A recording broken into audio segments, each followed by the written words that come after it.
Of Debt Nation. I'm your host, Steel Archer, here today. Another beautiful day, and today we have William Coburn, CEO of TAFS, and we'll get right into that in a second. First, we have to thank our wonderful sponsors.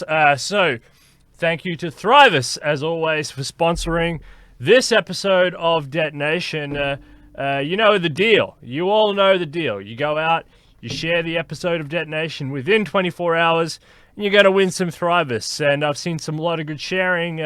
Dr. Dan Elton sharing a lot of stuff. Mike DeVerde, as always, sharing a lot of stuff. There's the competition is heating up out there. So fantastic to see. If you want to get your hands on some wonderful Thrivous, do that. Also visit the store, buy some Thrivous as well. It's really, really good for human enhancement, cognitive abilities. Nootropics are great. So you're thinking faster, sharper, better. So this episode of Debt Nation is sponsored by Thrivous, the human enhancement company. Thrivous is giving exponential gifts to Debt Nation fans. Each gift starts at $5 and then increases exponentially to $160 based on the number of fans that share the show. William, you can enter this competition as well. Don't feel scared when you're sharing this one around to enter that competition, and thank Thrivous as well. Because who else can give you this deal apart from Debt Nation? It's fantastic, right? So you're getting a good deal. Also want to thank I Am Transhuman. That's Dave Kelly. His campaign, I Am Transhuman, for also sponsoring the episode of the show. You're doing a fantastic job out there, Dave Kelly, the I Am Transhuman campaign. Check out that website. Check it out. Check out all the wonderful people that they're promoting over there. And let's rock into this episode of the show with the CEO. It's nice to have you here, Mr. CEO of TAFS. You've just released a digital book. I think it's in print as well. The Transdisciplinary Agora for Future Discussions. Debt Nation was an early one in this. We jumped on this early. We saw this as a great opportunity for transhumanism, for longevity, for future discussions, and the transdisciplinary focus. This sort of focus is great because the challenges are all boiling down to a singularity complex, and no discipline should be isolated. It is such a pleasure to have you on, sir. How are you? And let's rock into TAFS. Well, thank you for having me, Steele. It is a pleasure to be here. I've been a fan of your support of the transhumanist movement, and I am beyond excited to share ideas and yeah. Fantastic. Well, it's called the Transdisciplinary Agora for Future Discussions, or TAFS. It's a global non-governmental organization registered in the United States that serves as a futuristic think tank endeavored to the education and engagement urgency that people understand the benefits and challenges of technology applied to high-impact industries and disciplines around the world. Explain to the people, what are these high-impact these high-impact industries? Because the industries in the world are changing. Science is changing. Everything's changing. What are the high-impact industries that you like to focus on there at TAFS? And why is TAFS different from other think tanks? Because there's a lot of think tanks in the world. But what really gives TAFS the edge over other think tanks?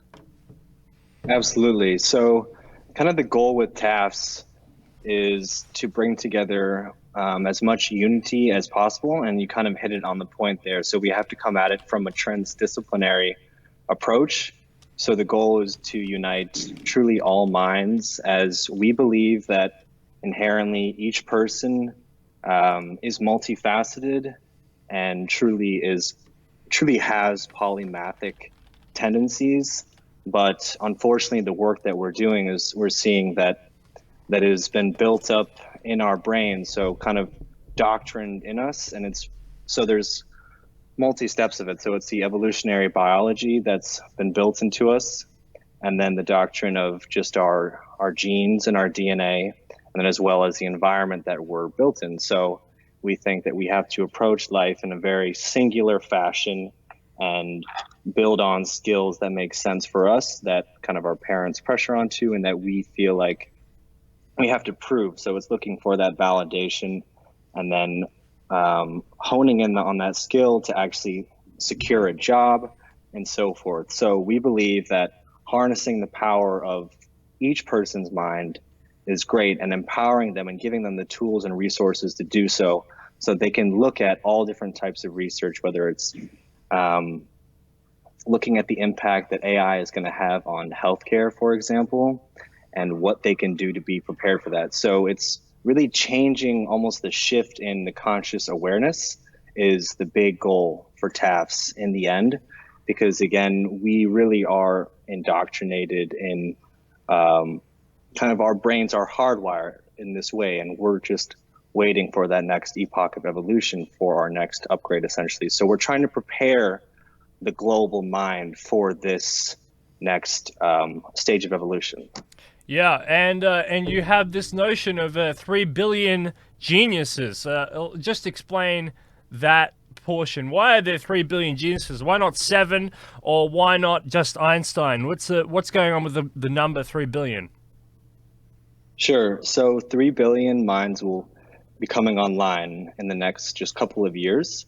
But the idea behind each person being a genius is that kind of what I was getting at just a moment ago, is that when we're conditioned and we grow up in our environment, we succumb to pressures and we believe that we have to go along a certain path, but we actually lose our human nature and really who we are as a person. And what does that mean to be a person again? So it's bringing back values of who we are and coming back to ourselves, but then being able to give again. So it's connecting these 3 billion minds, and then eventually will grow into the rest of humanity as well. Once they become more online and once these technologies prevail, and then we can essentially build into that hive mind, into the scintillect emergence, essentially.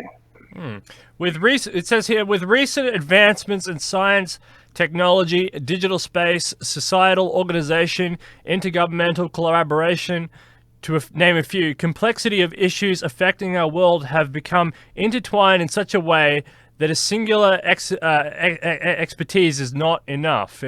That's obvious. So, for example, global societal issues related to pollution, climate change, require the dexterity and a variety of disciplines to encompass an objective perspective and form solutions accordingly.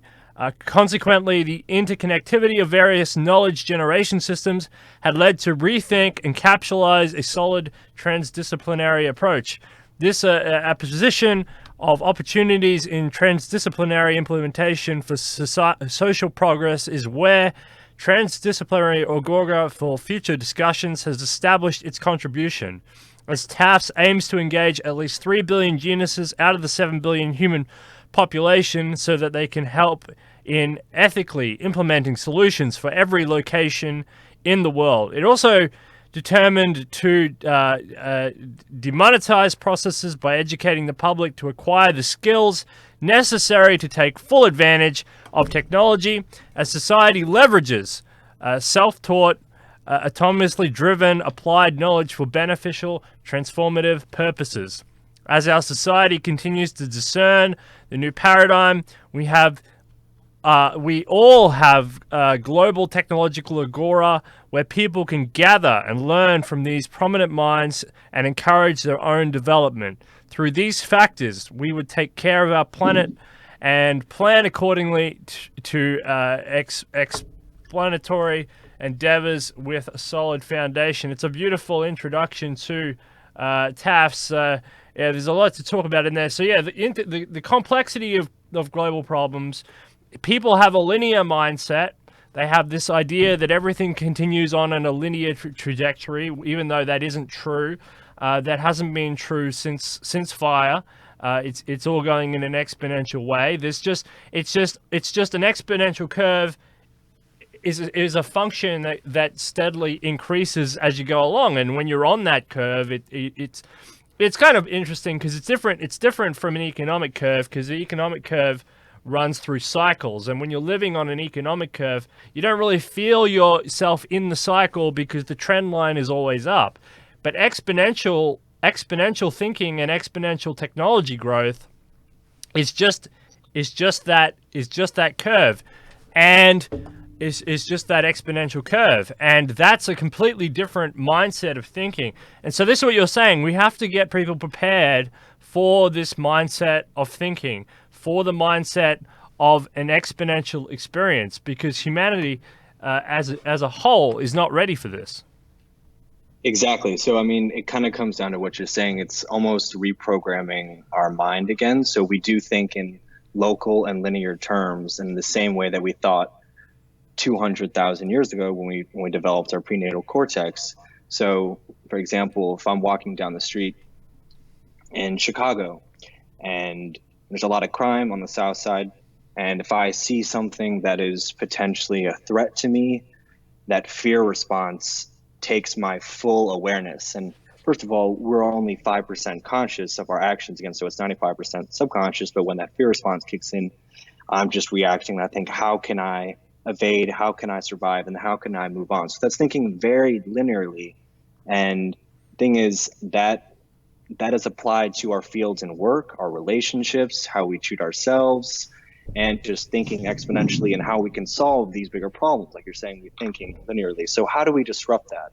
And how do we reprogram basically ourselves, coming back to human nature and being able to think in broader terms? So it's almost a form of like inner engineering work, where that work has to come from within almost. And you realize that there are problems in the world first, but you have to transform yourself first, that you can even be adaptable and understand and open to the ideas first. Because if you're not open to it, then you'll just continue around your habitual patterns that have been ingrained over your entire life.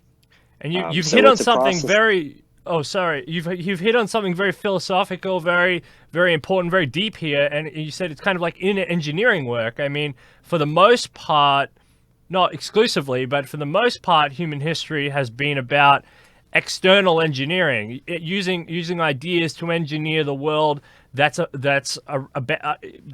external from us, whether that be the physical things, you're building roads and bridges and architecture and the Colosseum and huts and igloos and whatever.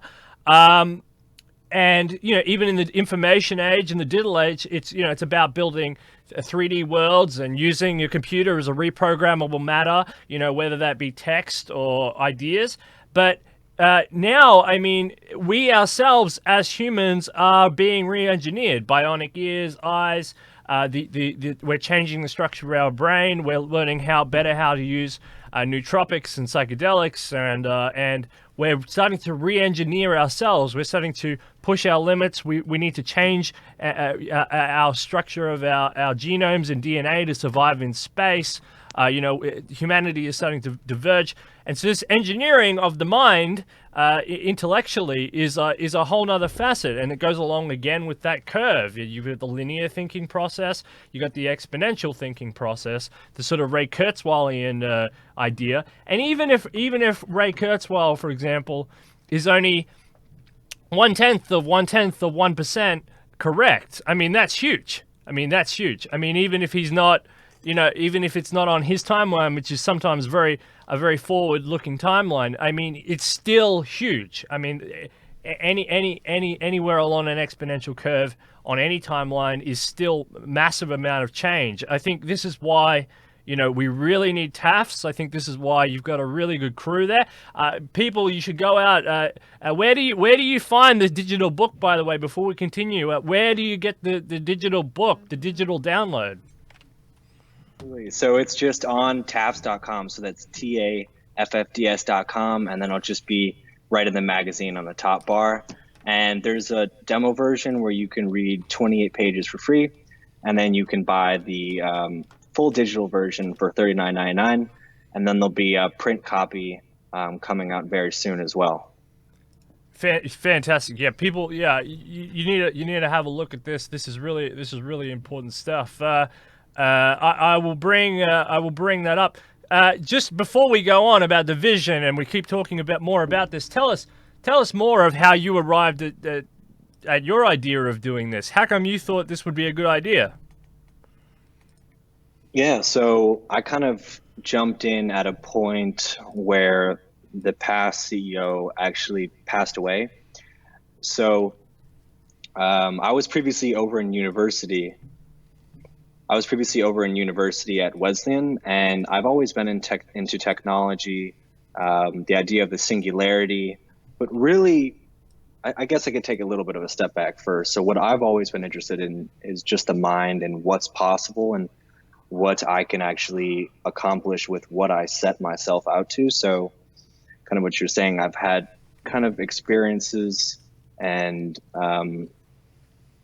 fascination with ideas of transcendence and spirituality and so forth. So that led me to the information age. And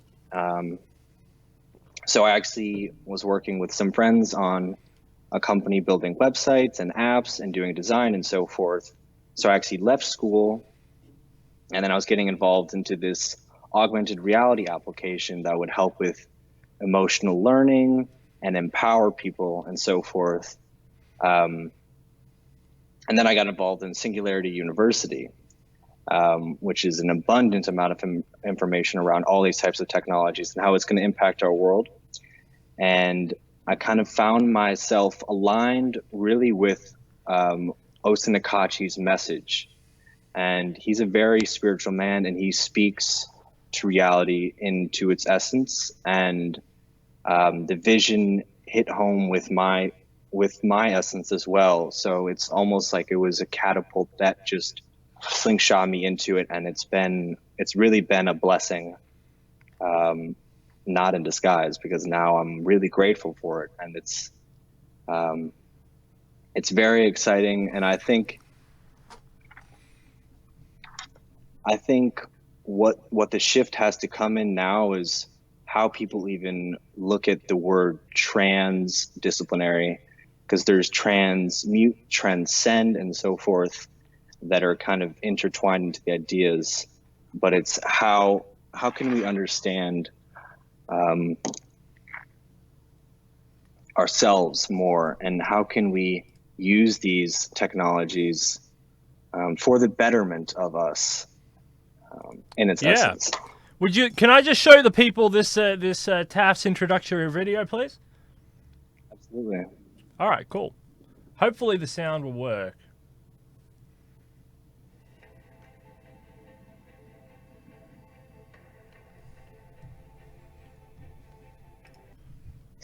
Let me just adjust. I think I have to adjust the sound here for 1 second. I think that's above the 5 US. I think the sound is working. You just have to move the screen. Oh yeah. Hey, that's working.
that wasn't my best work. I have done it better before in the past. But hopefully everyone got the idea.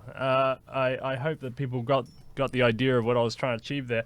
Yeah, have a look at the TAFS website. That's TAFFDS.com. That's .org. That's amazing. Thank you for allowing me to show people that. Absolutely. Cool. Yes, the sound is still working. So, all right, cool. So, yeah. So let's talk about the vision. To give everyone an equal opportunity for participation in transforming the world positively, and to develop the disciplinary approach, which is adaptive and transformative, evolving with every challenge and complexity, so as to be able to deal with social, political, technological, and ethical issues in a holistic manner. Just want to tell people about the vision. Is this your vision particularly, or is this a vision of a collective of people? Obviously, there's a need for this.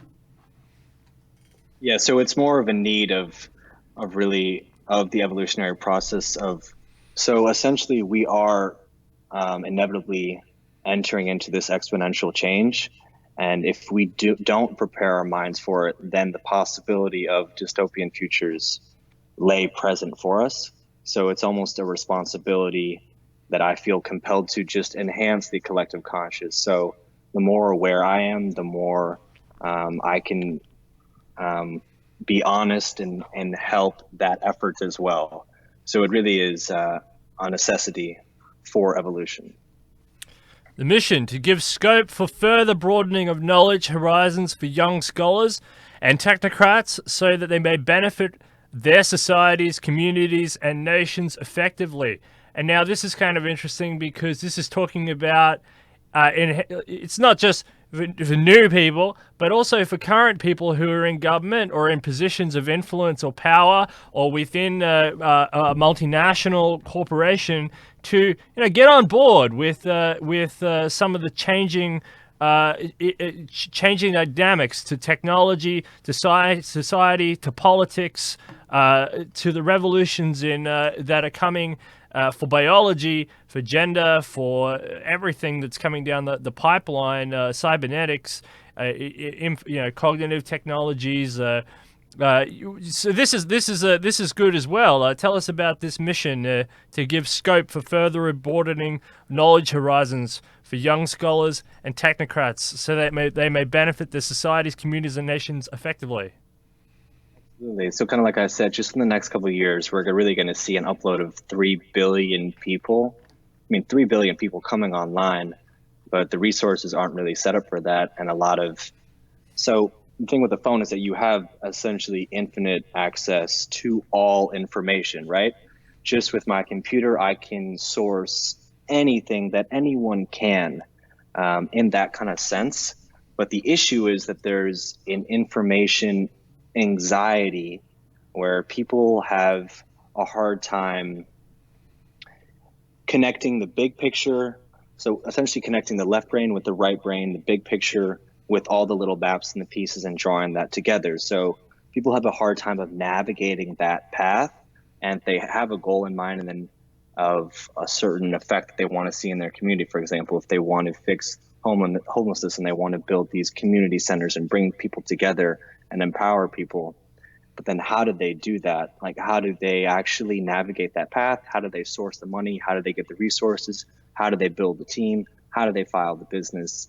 That kind of information is going to have to really be brought to them and harnessed for them. So it's building a community around that for them and empowering people to do that. They can really create any vision and any future that they wish. Because the resources are there, but we have to be there supporting them as they are our fellow man. Yeah, that's really interesting, and obviously, different countries, there's different abilities and access to resources, and different abilities to generate these sorts of teams. How do you navigate global challenges? Because, for example, we know that there's a team forming in Nigeria, and nothing against Nigeria, but it's not the easiest of network countries to network and to grow out an operation such as this one, such as it would be in Hong Kong or Singapore or in the UK or in the United States. How do you go about formulating this? Sure. So in different cultures, there's a language that they are embedded into their own culture, right? So thing is, when we go to Nigeria, for example, and we say we understand the problems and we try to impose solutions, people are not readily adopted to that because they have really their own way of thinking, right? It really comes back to just that person, like who they are again, and they've been brought up in that environment. You say, go do this, move these resources, do that. It doesn't just happen with the snap of a finger. I mean, it's about spreading positive intent with the message. So you can say something to someone and they can hear the words that you're saying. But if you have intent behind it with love, support, and intent to actually grow and give them abundance, then that will it'll sink into their head, into their subconscious. And then later, maybe 2 days later, a week later, 2 weeks later, it'll kind of click in them and they can actually see that there are solutions present. Because these atrocities that are happening, for example, in Nigeria now, they manifested because, unfortunately, they couldn't see that solutions can be brought together. Their president, unfortunately, didn't take action when there's conversations being dealt in the House and the Senate, and it's biases and corruptions and so forth that's just ingrained into their heads. So it's about connecting with them on like a deep emotional level again and saying that we intend to give you love and support and resources. And that's really it, because we can't impose ourselves onto other cultures. It's just not realistic. And I think we have to transcend that for ourselves. So it's kind of you also want to build an environment where they can adapt their own approaches and their own organic thinking to their own unique solutions and develop their own unique solutions. Because yes, the problems are universal, but the problems are also can be tackled locally in local ways. Something like you were talking about here, climate change. I mean, not everywhere in the world has the same climate. There's temperate zones. There's a similarity if you go around the equator. Maybe they're similar, but they're not the same. They're not the same across all of those zones. Are not completely the same. The climate is unique to localized areas, to regions, and to larger geographies, for example. So climate change is a big one where you have to have really organic, on the ground, local thinking. It doesn't mean the satellite's not going to help you. Of course, the satellite's going to help you to navigate different troughs and wind patterns, and seasons are important. But it doesn't. A local farmer knows his own topography, his own local geography, and his own weather pattern. So what use is an imposed generic solution to a local area. Right. And I think that shift also has to come with the awareness of people in that community again and how they're affecting the situation. Again, it's like what they're putting into their body is an output of the environment around them. So if I'm just slaughtering animals and cows and eating that is going to affect the environment around me. So it's being aware of what they put into themselves, what they put out. Again, I think the big thing is coming back to just self-awareness and how I'm affecting my environment around me here in my location, but then how that's distant and how that's also happening across the world. But then just how can we tie that connection and be a support for them and allow to provide resources and so forth. But also providing the medium for people to be self-aware in that sense, because that shift does need to happen now before more issues escalate and so forth. Do you think that this 3 billion people coming online is it's a lot of people and that's a lot of ideas? Do you think what type of opportunity is this in reality? What's the real big thing about these 3 billion people coming online? What are we because my point is that we're in 2020. Like a couple of billion people now have come online, are online on Facebook and on the internet and use it daily. Internet is going global soon with Starlink and other things. What type of opportunities? I mean, if this is how much advancement we've seen with this amount of people in a short time, what type of opportunities are around the corner with all these other people coming online? What type of? That's a huge impact, right? Absolutely. I mean, it's an possible infinite impact, right? It's just how can that be harnessed and where they can find those resources again. So I think crowdsourcing is going to be a big thing in that. So once they're coming online, where they can get the resources to build that business and then have a navigating path to do that and then actually accomplish the vision that they see fit. So it's 3 billion people coming online, and then think about all the ideas behind each of those people that are going to be intertwining into this web of network, basically nodes on a big network, right? Eventually. So it's how we can intertwine that, make sense of it, and really define specific problems that we can come together and solve and kind of climb up that ladder of problems and see progress on each step and making sure that we're actually measuring those metrics along the way as well. Yeah, it's a huge deal.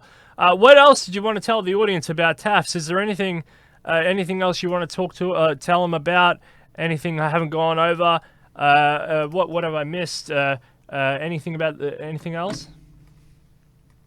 Yeah, so I think kind of what I was touching back to about before about self-awareness is we really want to provide a place where people can kind of come back to their true nature and see how they do impact the world around them. So a lot of the work that we do look at is spiritual work. So I'm a very spiritual person, but also that word spirituality is thrown around a lot and misused and misinterpreted. But kind of my belief is that really the world is a reflection of our inner state again. And I think this is something that Dr. Catherine Dimitriadis was getting at, is that she's looking at technologies to read like the inner state of someone who has autism or Asperger's, for example, and how they can actually convey that language to other people so that their family and parents and friends can understand what they're saying. So it's harnessing that for people, but then also allowing people to explore all their talents and then what they can actually do and provide their purpose into society. So each person has a purpose and a duty to fulfill, but you have to first come back to your true nature and realize who you are in essence. And each person has a God-given talent, I believe. And beyond that, though, it's how can I use that talent to serve humanity, really? And what can people benefit from my talents so that I can actually push the human race forward? So we really want to empower people in that sense and bring everyone together and provide these technology and inner engineering courses and collaborative networks to really grow as a person, to see that to really see the potential that you can have in the world. Yeah, it is a funny word, spirituality. Spirituality it gets people's ears pricked up and also gets them a bit woozy sometimes, depending on what side of the coin you are on. Some people say science and spirituality don't mix. Other people say, well, hang on. Without the spiritual component, again, it's that definitional stance, right, on the word spirituality. If everything is kind of spiritual in a way, simply because life is, if you know what I mean. So once you understand that life is, then you move down that road of everything is spiritual because of the fragility in some respects of life itself. it's also the inevitability of life itself, simply because it is, right? So then it becomes a form and a function of its fungibility, its playability, its ability to adapt and objectively look at life and see how it can be maneuvered, how it can be moved, and how it wants to be played with, and how far you can push those boundaries within certain safe and ethical limits. And I think, I think that it is room for this. I think we need, I really need to have more platforms and more debates and more talks on the ethicability of this, because if you don't, you could listen to somebody talking about this, or otherwise bigger players such as the military-industrial complex or more nefarious criminal organizations will fall into that market gap, will fall into that void and do it for you. And a lot of that's done underhand. A lot of it's done on the a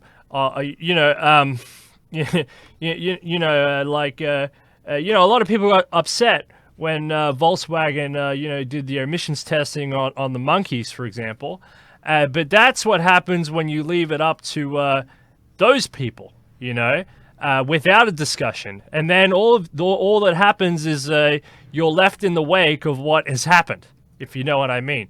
So Right. Why not plan ethically? Why not come to shows like Detonation? Why not read manuscripts like TAFS?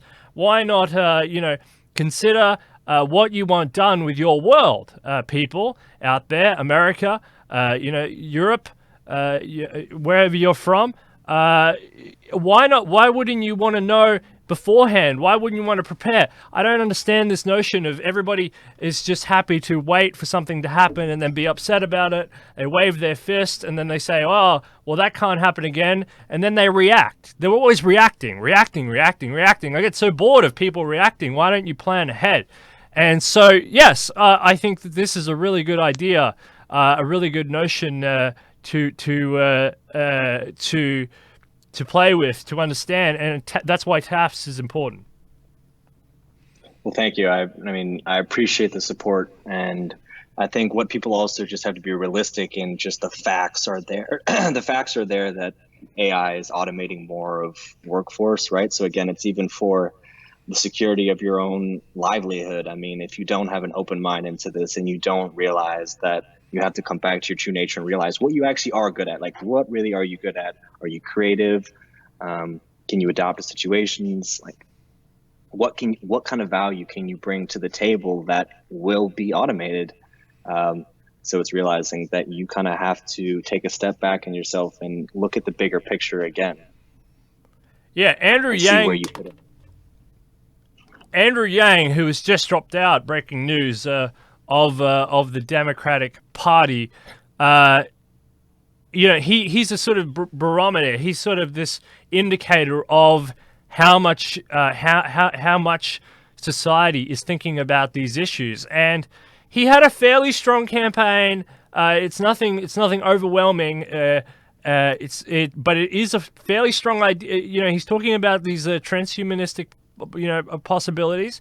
And he is talking to a group of people who are thinking, and that group is growing. And if he can make a small wave like he did, the next time around in 4 years, 8 years, this will be bigger.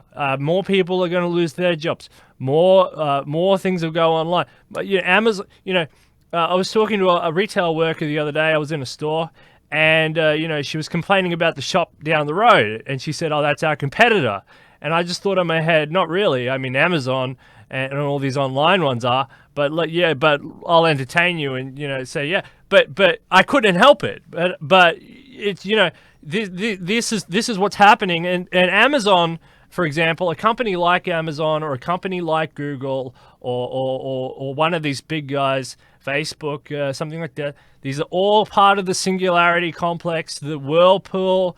If you've ever seen a sink or if you've ever seen a whirlpool, it goes down to a point, And it starts off wide and it starts off slow and it gets faster and faster and faster and faster. And, you know, that's what's happening, ladies and gentlemen.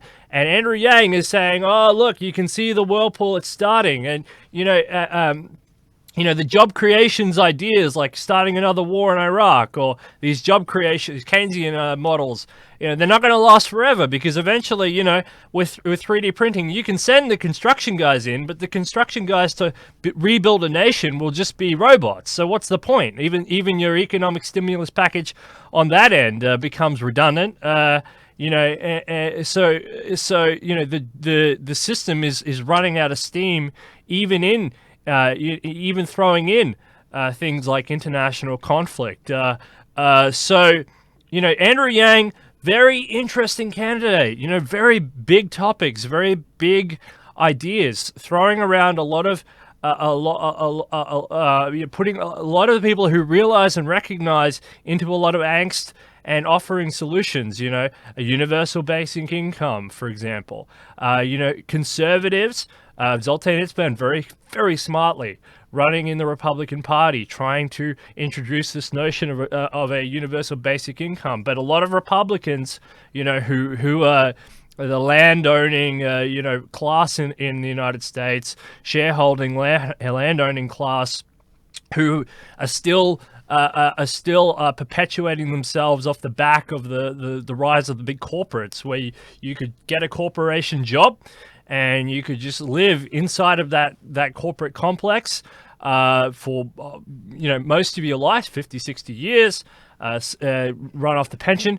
That's a lot of the Republican Party. And a lot of those guys do not feel the pain. They don't get it. You know, they've done the same thing for 40, 50, 60 years. They've always voted Republican, and it's worked for them in the past, and it's sheltered them. And they're thinking, oh, well, even if my children don't get a job, I've saved up enough of a nest egg that we can run this out and buffet it out if the stock market keeps going up and at a certain percentage. That's why that stock market is important. That's why real estate is important. You know, and if not, we'll all move to Mexico, where it's a little bit cheaper, and still vote Republican back in the United States. So Republicans kind of don't really get it. Democrats kind of don't really get it, because the rump of the Democratic Party is still on that. But there are people like yourself. There's the Andrew Yang types, and there's the emerging technology people who are all starting to feel that, and society is really getting rocky, and it's really starting to shift. And a lot of people are burying their heads in the sand and saying it can't happen, it can't happen, it can't happen. But Taffs is saying it can happen. It is happening. It will happen. And you're going to need solutions. You're going to have to prepare. If you don't prepare, Yeah. I mean, the thing is, like, pain is a necessary evil to overcome obstacles. And again, I think it's the same thing for our civilization and our entire society. Like, the reason why people are so receptive to change, again, is that it's a big transformation coming, and it really is like a paradigm shift that we're approaching here. So I think in the sense of stepping into that fear almost, and recognizing that fear is natural, and you let it run its course in you, but you face it, and you don't give into the frustration or settle into the anger, essentially, because a lot of people settle and they kind of, you know, they're harnessing the anger and frustration. They walk around, marinate it. Yeah. And it's kind of taking that step back. And this is what Osnakachi's work with fearism is so great, which is why this is important to be brought to the table as well. Yeah. We did a fearism panel here. Fantastic idea. You know, one of these new emerging disciplines, and you know, fearism is really when you start to hit at what fearism is, it's really at the center of the mandala of a lot of the other disciplines. But again, it doesn't take away from the fact that that what TAFS is doing is transdisciplinary. Again, that whirlpool, that singularity complex, the pulsar star. We're all going the black hole. We're it's all going towards the same point. And like any spider web, spider's web is okay when it's on a single string, but when it's a web, it's so much stronger. So that's the same thing.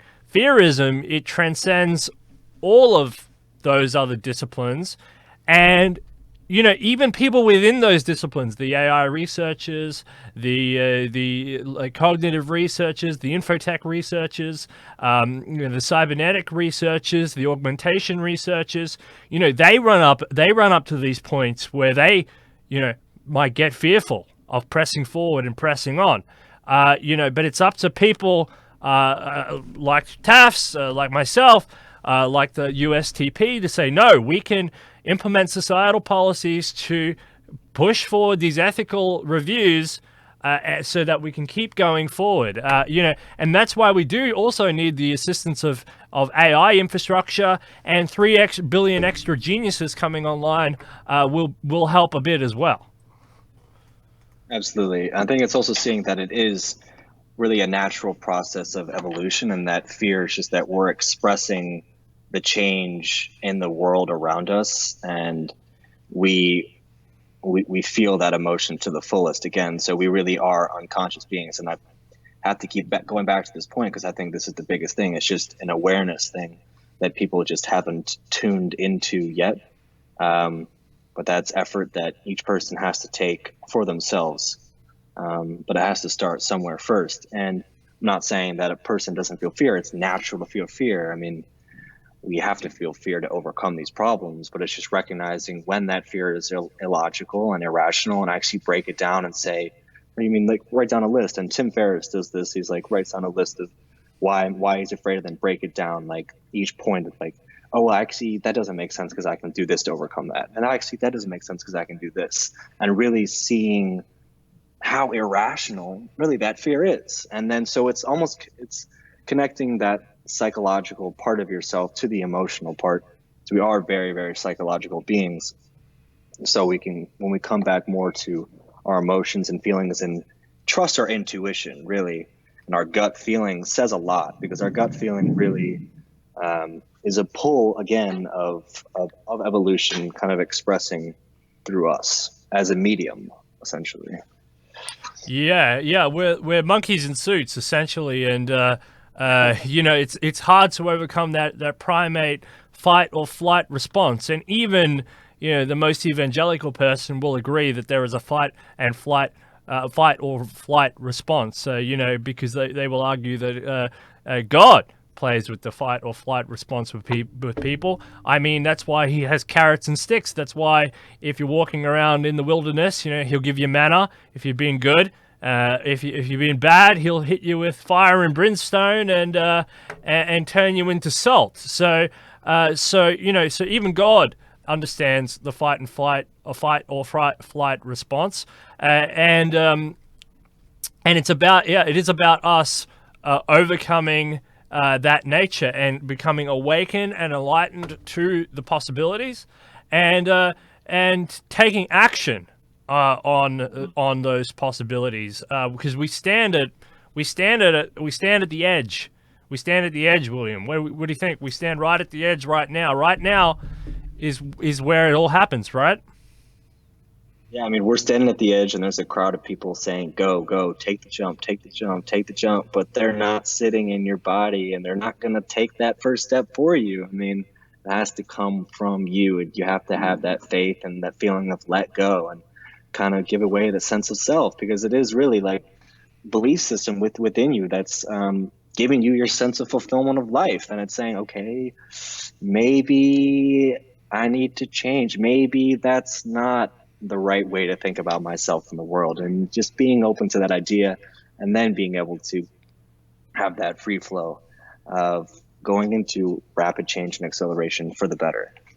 So before we go, tell us a little bit about Singularity University as well. Your experience with that, because most of the people that come on the show are involved with Singularity U, or have heard of it, or in some way entwined with it.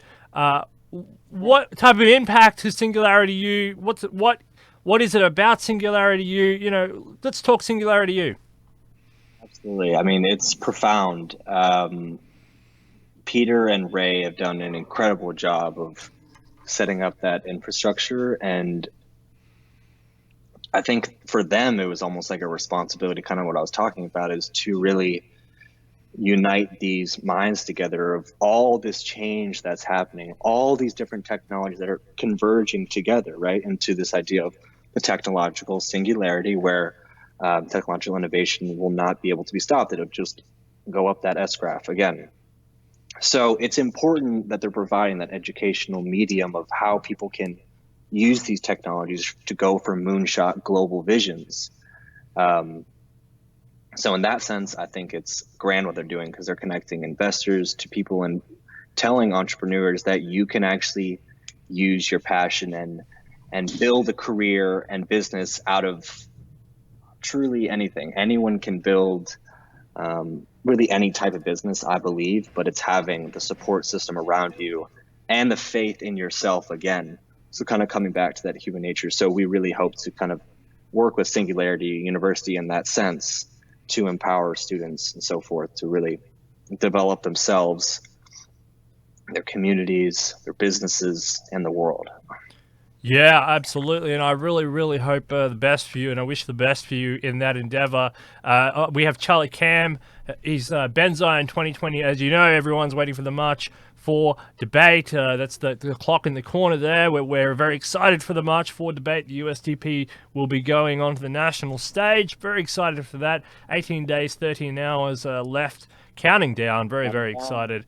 But yes, Charlie Cam is Benzion's running mate for the USDP, and of course in 2007, Charlie Cam did did a big conference, transhuman conference, Transvision, Transvision 2007, and he said at that time, I think it was that one that he was sitting at a dinner table, and Ray. They came up with the idea of Singularity University there, so that's a pretty exciting story. I'll have to. Have you met the great Charlie Cam? I have not. I have to put you in contact with the great Charlie Cam. He's a fantastic gentleman, a long-time transhumanist.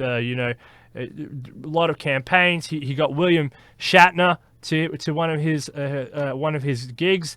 Very, very, very cool stuff. Really putting it out there really early on, and very good friends with Ray Kurzweil as well.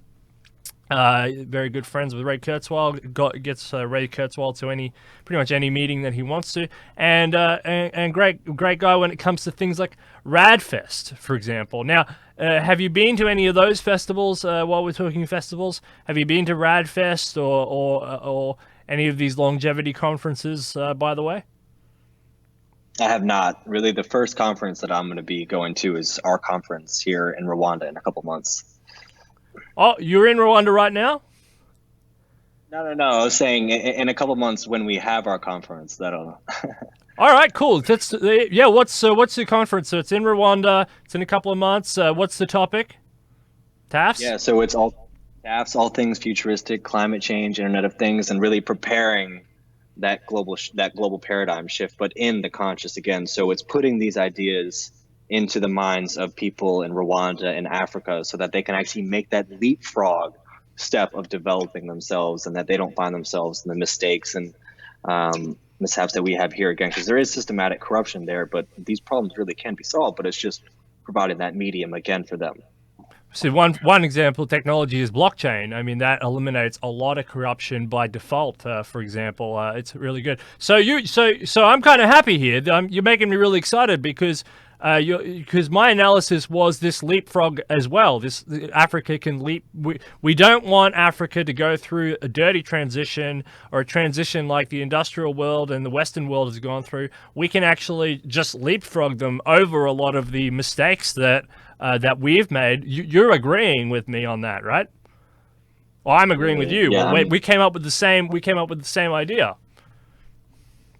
Yeah, no, absolutely. And I think it's showing that the resources are there and that the possibility is there, but it's really making sure that they have a plan in mind. So it's being aware of where AI is going to be in nine years. So Ray is predicting that AI will pass the Turing test in 9 years, but what implications will that have across all industry sectors, and how can they actually plan for that growth and adoption for themselves? All right. Well, that's been an absolutely fascinating topic. William, thank you so much for coming on, and we're really happy to support TAFS here at DetNation. We have been since we learnt about it, which is basically the start of its inauguration onto the world stage.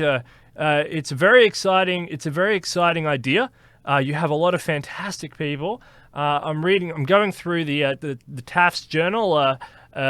Please, people out there in the world, go to TAFS.org and check out that journal. It's a very, very well written piece. There's a lot of amazing people in there. You also have Talk Spectrum. That's Kristen Conklin in there. A very interesting woman when it comes to the mind. Beautiful woman. We support her as well. Great stuff.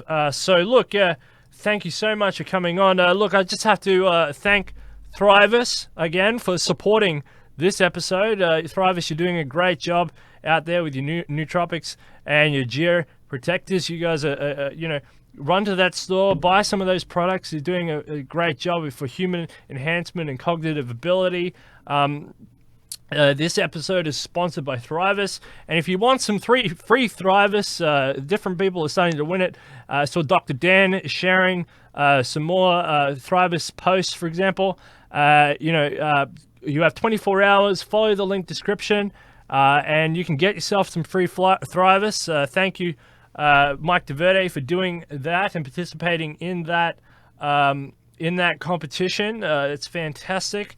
Also, thank you to David Kelly for the I Am Transhuman campaign, jumping on board and supporting DetNation.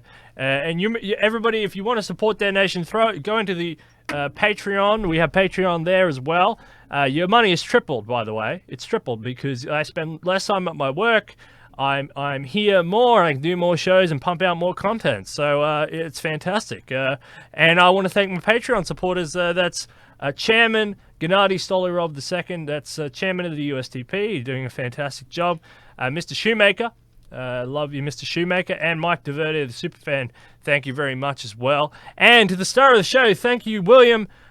You've done a fantastic job. You're doing a great job out there with TAFS, and we're very happy to support you, and we're going to continue to support you. It's just great. It's just, your vision is fantastic.